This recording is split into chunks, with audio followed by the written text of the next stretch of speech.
안녕하세요. 건강경제학 진행을 맡고 있는 윤홍일입니다. 안녕하세요. 아나운서 김우림입니다. 범국민 건강 프로젝트 윤홍일의 건강경제학 10회째 맞이하고 있습니다. 네, 지난 시간에 저희가 이 치매의 발병 원인과 또 그런 다양한 것에 대해서 배워봤잖아요. 그래서 오늘은 저희가 진단과 치료법에 대해서 알아볼 건데요. 네. 혹시 껌을 씹으면 머리가 좋아진다는 얘기 들어보셨어요? 네, 예전에 한번 또 실험을 봤던 것 같아요. 네. 확실히 이 껌을 씹거나 또 오징어를 씹거나 뭔가 저작 운동을 하게 된다면 더욱더 기억력에 좋다라는 걸 본 적이 있습니다. 네. 그 실험이 처음에 나온 것은 일본이죠. 일본의 장수국가인 일본에서 오스카 리노루 교수가 저작 운동을 하면 뇌 혈류량이 증가하고 인지 기능이 좋아져서 뇌 고찰 기능이 좋아진다는 실험 결과를 발표했습니다. 근데 이 실험은 사실 껌을 씹는 게 아니었고요. 저작 운동을 하게 하는 거였어요. 음식물을 먹는 저작 운동을 하지 않고 하는 대조군과 음식물을 먹는 그 실험군 사이에서 기억력이 얼마나 좋아지는가를 실험한 내용이었습니다. 네, 그렇습니다. 이렇게 오늘 치매의 진단과 또 치료법에 대해서 더 자세히 한번 알아볼 텐데요. 자, 오늘 또 모시는 분들 계시죠? 네, 오늘도 서울시 한의사회의 수석 부회장님이신 이승원 부회장님하고 또 의무사님이신 임재환 원장님 나오셨습니다. 안녕하세요. 안녕하세요. 반갑습니다. 네, 서울시 한의사회에서 치매 어르신을 위한 좋은 일을 하고 계신데 이 정보 또한 이번 주도 소개해드리고 그리고 넘어가는 게 중요할 것 같습니다. 네, 그 어르신 한의 건강 증진 사업은 서울시의 공공보건의료 사업의 일환으로서 작년인 2016년부터 시행되고 있는 시범 사업입니다. 그 현재 심각한 사회 문제로 대두되고 있는 노인들의 치매와 우울증에 대해서 그 예방을 위하여 경도인지장애와 우울증 위험군을 대상으로 한 시범사업을 시행하고 있습니다. 그 예방 방법으로는 침치료와 또 한약 투여, 또 그 치료 프로그램을 병행하면서 그 작년도에는 10개구 자치구에서 그 시범사업을 시행하였고요. 올해도 역시 10개구 정도에서 그 시범사업을 시행할 예정으로 있습니다. 그렇고요. 우리가 치매 지난번에 이 초기 증상이라든지 진단 방법 같은 거를 좀 배웠는데 사실 치매를 치료하기 위해서 약물을 이렇게 좀 복용을 하잖아요. 그런데 원장님 치매약은 평생 먹어야 하고 또 부작용이 심하다라는 그런 말이 있어요. 그렇죠. 치매약 부작용이 심한데 치료를 해서 먹어야 되는지 또 먹지 말아야 되는지 네, 그 치매 치료제는 평생 먹어야 할 가능성이 큰데요. 초기나 중기 치매 치료제는 효과가 좋은데 그 중증의 치매 환자에 대해서는 사실 효과가 미미합니다. 그렇지만 그거보다 더 좋은 약이 현재 있지 않기 때문에 그 약을 계속 복용하셔야 합니다. 그리고 이제 치매 치료제 부작용은 소화장애나 구토, 설사 같은 또 부작용이 있기도 합니다. 그 치매 치료제가 사실은 치매를 치료하는 게 아니라 치매의 증상이 빨라지는 거를 조금 뒤로 미루는 역할을 하는 거죠. 우선 치매 치료제는 역시나 이제 치료제라는 말을 쓰고는 있지만 치매가 발생하기 전 정상 상태로 돌리기는 어렵고 금방 우리 박사님께서 말씀해 주신 것처럼 더 이상 진행돼서 더 나빠지지 않도록 하는 게 목적입니다. 그래서 우선 이제 치매 치료약을 이제 간단히 설명을 드리게 되면 현재 이제 그 양방의학에서 하고 있는 약들을 간단히 소개시켜 드리겠습니다. 우선 이제 그 치매는 이제 인지 기능이 떨어져서 발생한 그런 병이기 때문에 인지 기능을 좀 호전시키고 더 악화시키는 걸 막기 위해서 쓰는 그런 인지 기능 치료에 대한 약이 있고 또 하나는 치매가 오게 되면 인지 기능이 떨어지는 것뿐만 아니라 그러니까 성격이 변하고 굉장히 불안하고 초조하고 공격성이 심해서 뭐 굉장히 다투기도 많이 하고 이런 이상 행동 증상들이 있습니다. 그래서 이상 행동 증상들을 치료하는 약들 크게 두 가지로 나눠볼 수 있습니다. 그래서 우선 이제 그 인지 기능이 떨어지는 것을 치료하는 약들은 우리가 아세틸콜린이라는 그런 신경 전달 물질이 있는데 이 아세틸콜린이 부족하게 되면 이런 인지 기능 저하가 오게 돼서 치매가 발생을 하게 됩니다. 그래서 이 아세틸콜린을 없애는 불의 요소를 억제하는 그런 약들을 쓰게 되고 또 하나는 이제 또 글루타메이트라고 하는 또 신경 전달 물질이 있습니다. 이게 너무나 이제 과학 활성화가 되면 인지 기능이 또 떨어지게 됩니다. 그래서 이제 이런 이제 글루타메이트를 수용체를 억제하는 그런 약들도 쓰고 있습니다. 그래서 요 크게 이제 아세틸콜린 분해효소 억제제하고 글루타메이트 수용체를 억제하는 그런 약들이 주로 인지 기능을 이제 좋게 유지시키는 그런 약들로 되어 있고, 아까 말씀드린 대로 이제 성격이 변한다거나 아주 공격성이 좀 강하게 돼서 나오는 그 BPSD라고 하는 그런 증상들을 치료하는 약들로는 우리가 뭐 안정제, 뭐 신경 안정제, 불면증에 쓰는 이제 뭐 그런 약들을 이제 쓰게 되게 됐습니다. 치매 치료에 있어서 예방이 중요하다고 말씀해 주셨는데요. 그러면 이번 치매 사업에 있어서 대상자를 선정하시는데 네. 그 검사법이 어떤 건지도 궁금합니다. 네, 그 이번 이제 대상자에 해당하시는 분들은 이제 완전한 이제 초기 치매, 중기 치매, 말기 치매에 해당되시는 분들이 아니고, 그 치매로 진행되기 이제 전 단계로 보여지는 이제 경도 인지 장애 환자분들을 대상으로 치매를 이제 예방하는 그런 사업을 진행하게 됩니다.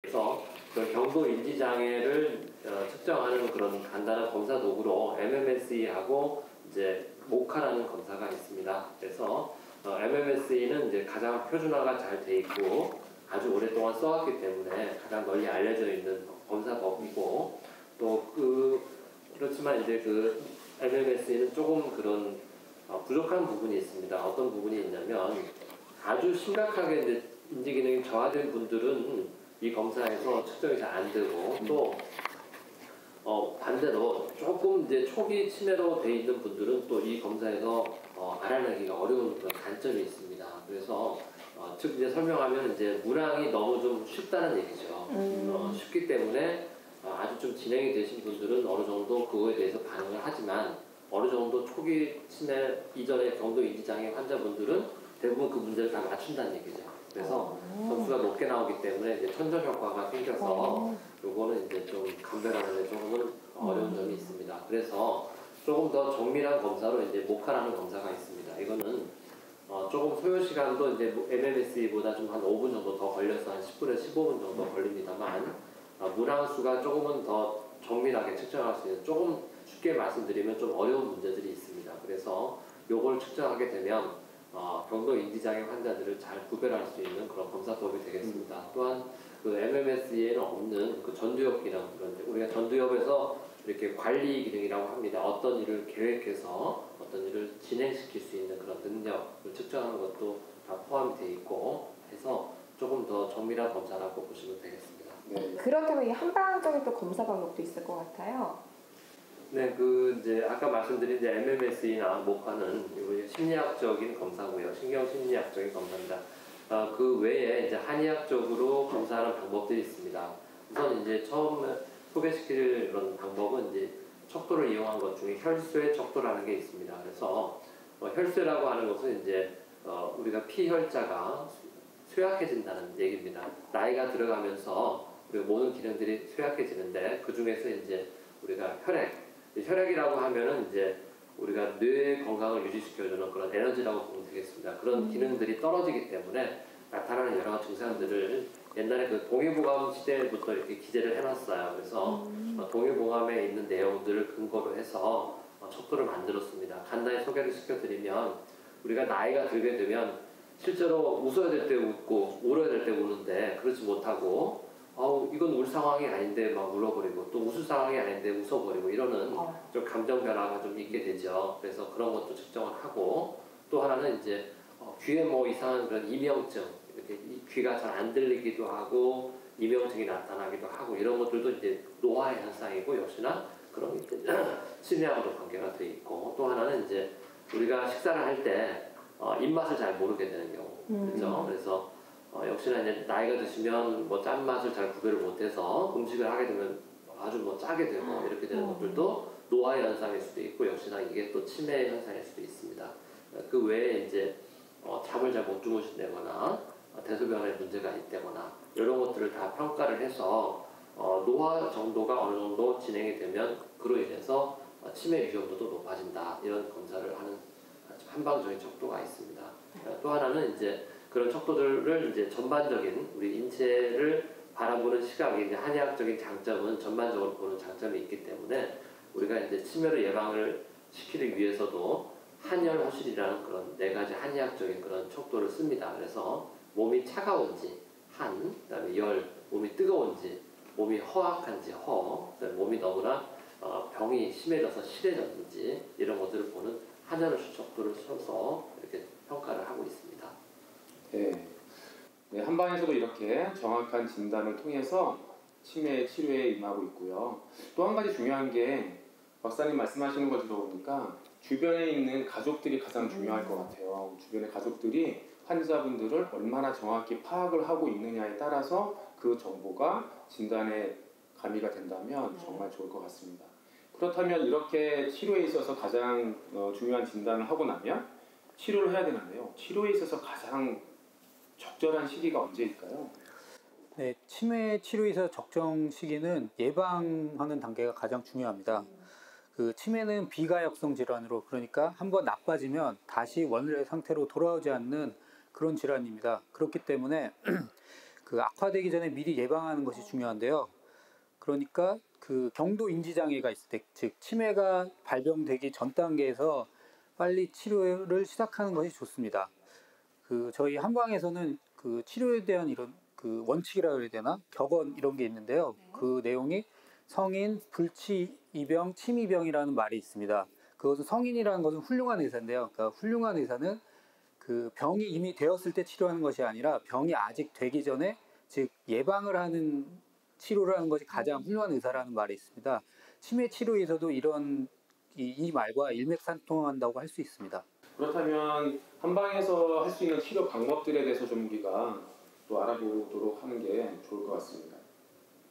우리가 이제 한의학적인 장점은 우리가 한약을 통해서 꼭 질병을 치료하기도 하지만 질병을 예방하는 목적도 있습니다. 그래서 우리가 질병이 심해지기 전에 미리 약을 써서 그 심해지기 전에 질병을 예방하는 목적이 있는데 그 경우에 이제 우리가 한약이 장점이 많습니다. 우리가 흔히들 보약이라고 하지만 이제 보약은 몸을 뭐 해약할 때 이렇게 기운나게 하는 기능이 있지만 이걸 잘 보면 아직 병이 발병하기 전에 좀 몸에 무슨 문제가 있을 때 그 기력을 보충시켜주면 그 병이 예방이 되는 겁니다. 지금 이제 우리가 서울시에서 진행하고 있는 이런 사업 대상자들이 이제 경도 인지장애 환자분들인데 아직 치매로 발병되기 전 단계인 걸로 우리가 한약 치료를 하게 되면 치매로 발전되는 것을 좀 막아볼 수 있습니다. 또 하나는 이제 우리가 침치료가 있습니다. 역시나 침치료 중에서도 우리가 그 인지 기능을 개선시켜주는 많은 연구를 통해서 밝혀진 혈자리들이 많이 있습니다. 대표적인 혈자리들을 간단히 소개시켜드리면 주정부 맨 꼭대기에 이제 백회혈, 그다음에 그 주변에 이제 사신총이라는 혈, 그다음에 손에 있는 합곡혈, 그다음에 이제 손목에 있는 신문혈, 그다음에 무릎 밑에 있는 족삼리혈, 이런 혈들은 우리가 큰 이제 연구들을 통해서 많은 대상자들을 통해서 연구를 해보면 인지기능 개선 효과가 있다고 되어 있고 또 그 혈자리에다 침을 넣고 거기다 이제 전기자극을 해서 전기침을 하게 되면 더 효과가 좋다는 그런 논문들도 나와 있습니다. 그리고 이제 또 다른 방법들로는 이제 노인분들이 요즘 많이 하고 있는 이런 기공체조도 우리가 치매 예방하는 데 도움이 되고 이렇게 좋은 방법들이 여러 가지가 있습니다. 방금 이제 치매 한의학 치료에 관련해서 논문적인 근거를 말씀해 주셨는데요. 조금 더 자세히 한 번 더 말씀 부탁드려도 될까요? 네. 치매 치료의 한의학과 관련된 논문적 근거에 대해서 말씀드리겠습니다. 한약으로 알츠하이머 치매 기억력 증진을 확인했던 논문이 있습니다. 경희대 한의대에서 한약 처방인 육미지향탄 가감방을 통해 동물 실험한 결과 알츠하이머 치매의 주된 증상인 기억력 감퇴를 억제하는 데 효과가 있었다는 연구 결과가 있었습니다. 그리고 전침을 이용하여 최소의 침습 요법으로 혈관성 치매 치료의 가능성을 높인 연구가 있는데요.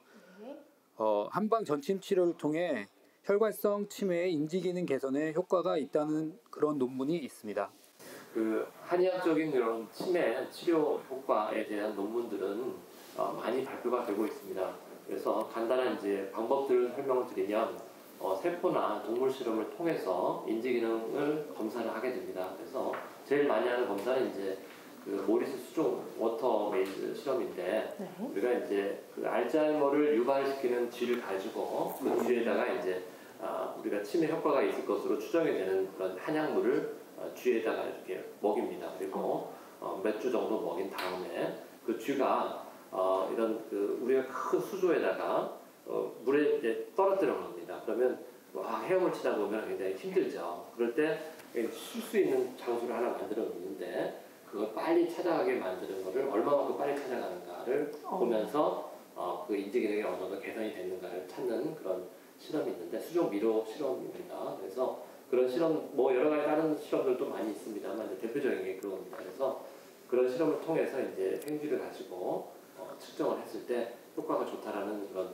여러 논문들이 많이 발표가 되고 있습니다. 그래서 대표적인 이제 처방은 아까 말씀드린 것처럼 이제 육미지방탕도 있고, 그다음에 귀비탕도 있고, 그다음에 이제 가미귀비탕이라는 또 처방도 있고, 또 천황고신단, 그다음에 조일성탕, 원지석창보산 등 여러 가지 이제 그 논문들이 많이 발표가 되어 있습니다. 네, 저희가 지금 치매 진단과 치료법에 대해서 알아보았습니다. 한방에서 정확한 진단과 치료를 통해서 치료를 받으실 수 있는데 우리 시청자 여러분들께서 집에서 드시는 음식 중에서도 치매에 좋은 효과를 나타내는 음식들이 있을 것 같습니다. 네. 콩에는 레시틴 성분이 많이 포함되어 있는데요. 그 인지질의 구성 성분으로서 뇌세포를 보호하는 기능이 아주 훌륭합니다. 그리고 홍화씨에는 셀레늄 성분이 많은데 항산화제로서 역시 뇌를 좋게 하는 그런 효과가 있습니다. 네, 그리고 은행나무 잎에는 프라보논이라는 성분이 있는데 이 성분은 혈관성 치매와 알츠하이머형 치매 두 가지 모두에서 치료와 예방에 모두 효과가 있는 것으로 알려져 있습니다.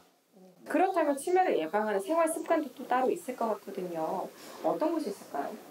네, 우선 아까 말씀드린 대로 이제 음식 섭취를 좀 잘 해야 되겠습니다. 네. 그래서 이제 아까 말씀드린 뭐 콩이라든가 또 우리 가지 이런 뭐 은행잎 이런 것들도 좋고 또 더 간단히 말씀을 드리면 우리 이제 인도 사람들은 이제 치매에 잘 걸리지 않는다고 그러죠. 그래서 그분들은 이제 강황이라는 그 카레 성분들을 많이 식사로 하기 때문에 그 카레 강황에 들어있는 그 커큐민이라는 그런 성분이 치매를 예방해 준다고 합니다. 그래서 이 커큐민을 많이 들어있는 강황도 많이 좋고 또 하나는 우리가 치매 환자분들은 이제 검사를 해보면 그 아연이 많이 부족합니다. 그래서 아연이 이제 신경세포를 보호해주고 전달을 잘 시켜주는 물질인데 아연이 부족하게 되면 이제 치매에 잘 걸리게 됩니다. 그래서 아연이 많이 들어있는 굴이라든가 뭐 소고기, 그다음에 장어, 뭐 오징어 이런 것들을 많이 드시는 것도 좋은 방법이 되겠습니다.